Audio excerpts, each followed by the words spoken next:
দেখাবলৈ চেষ্টা কৰে যে তেওঁ যে যথেষ্ট শক্তিশালী, হয়নে নহয়? তেওঁ যে যথেষ্ট শক্তিশালী নিজকে দেখাবলৈ বিচাৰে। আপোনালোকে অলপ ৰাজনৈতিকভাৱে ইতিহাসৰ ফালে চাওক। হিমন্ত বিশ্ব শৰ্মা ডাঙৰীয়াৰ দৰে ভয়াতুৰ ব্যক্তি অসমৰ ৰাজনৈতিক ইতিহাসত নাই। আপোনালোকে নিজে অধ্যয়ন কৰি চাওক। হিমন্ত বিশ্ব শৰ্মা ডাঙৰীয়াৰ দৰে ৰাজনৈতিক ভয়াতুৰ ব্যক্তি আমি অসমৰ ভিতৰত দেখা পোৱা নাই। কিয় কি যেতিয়াই হিমন্ত বিশ্ব শৰ্মা ডাঙৰীয়া বিপদত পৰে তেওঁ জাম্প মাৰি যায়। তেওঁ ৰাজনৈতিক যাত্ৰা আৰম্ভ কৰিলে আছুৰ পৰা। আছু যেতিয়া বিপদত পৰিলে জাপ মাৰিলে কংগ্ৰেছত। কংগ্ৰেছত থাকিলে কংগ্ৰেছৰ ভিতৰত নিজক সিন্ডিকেটৰ সাম্ৰাজ্য সৃষ্টি কৰিলে।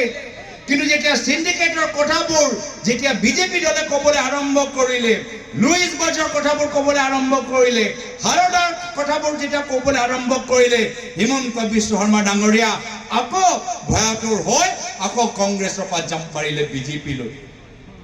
আৰু আপোনালোকে নিজে চাব কি যিদিনা বিজেপি চৰকাৰ যায়, বিজেপি দলটোক ত্যাগ কৰা প্ৰথম ব্যক্তিয়ে হ'ব হিমন্ত বিশ্ব শৰ্মা ডাঙৰীয়া। যদি ইমানে শক্তিশালী তেতিয়া জেলৰ পৰা কি ভয়? যদি ইমানে শক্তিশালী তেতিয়া বিৰোধী দলত থাকি নিৰ্ভয় কিয় থাকিব নোৱাৰিলা? আছু চিৰদিন কিয় থাকিব নোৱাৰিলা? কংগ্ৰেছৰ চিৰদিন কিয় থাকিব নোৱাৰিলা? আজিও লোকে এতিয়ালৈকে এবাৰো কোৱা নাই যে মই চিৰদিন বিজেপিত থাকিম। মই চেলেঞ্জ কৰিছো, মই আজিও এই মঞ্চৰ পৰা চেলেঞ্জ কৰিছো, হিমন্ত বিশ্ব শৰ্মা ডাঙৰীয়া যদি নিজকে ইমানে শক্তিশালী ভাবে তেতিয়া কৈ দিয়ক মই চিৰকাল ক্ষমতাত থাকক বা ক্ষমতাত নাথাকো তেওঁ সদায় বিজেপি দলত থাকিব। এই কথা কোৱা সাহস কৰক, আজিলৈকে নকৰিব। চাব, মই এই মঞ্চৰ পৰা সাংবাদিকসকলক কৈ দিছো যে কাইলৈ গৈ সুধিব হিমন্ত বিশ্ব শৰ্মা ডাঙৰীয়া। গৌৰৱ গগৈয়ে নিজৰ মঞ্চৰ পৰা কৈছে ভাল হওক বেয়া হওক সদায় কংগ্ৰেছ দলত থাকিব। আপুনি ক'ব পাৰিব নেকি ভাল হওক বেয়া হওক সদায় বিজেপি দলত থাকিব? চাব, এই প্ৰশ্নৰ পৰা ফালেৰি কাটি যাব। এই প্ৰশ্নৰ পৰা ফালেৰি কাটি যাব। কিয় কি নিজৰ ইঞ্চুৰেঞ্চ এটা লাগেতো। সেইকাৰণে না হিন্দু নেতা না শক্তিশালী নেতা আজি মাত্ৰ যদি এটা কাম কৰিছে এয়া হ'ল নিজকে ধনী, এয়া হ'ল নিজকে ধনী কৰিছে। আজি এটা বাতৰি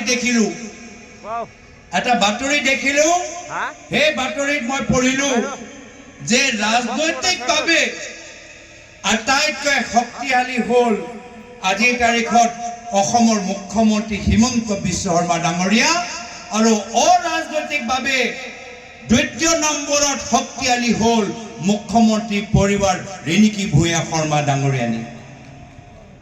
আপোনালোকে ভাবি চাওক দেই। আকৌ মই কৈছো ইতিহাস লৈ চাওক, ইতিহাস লৈ চাওক। আপোনালোকে দেখা পাইছে নেকি যে এনেকুৱা এটা সময়, এনেকুৱা এটা চৰকাৰ যি চৰকাৰৰ সময়ত মুখ্যমন্ত্ৰী আৰু মুখ্যমন্ত্ৰী পৰিবাৰ ইমান শক্তিশালী হৈ আছে? কিন্তু আজি আমি দেখা পাইছো,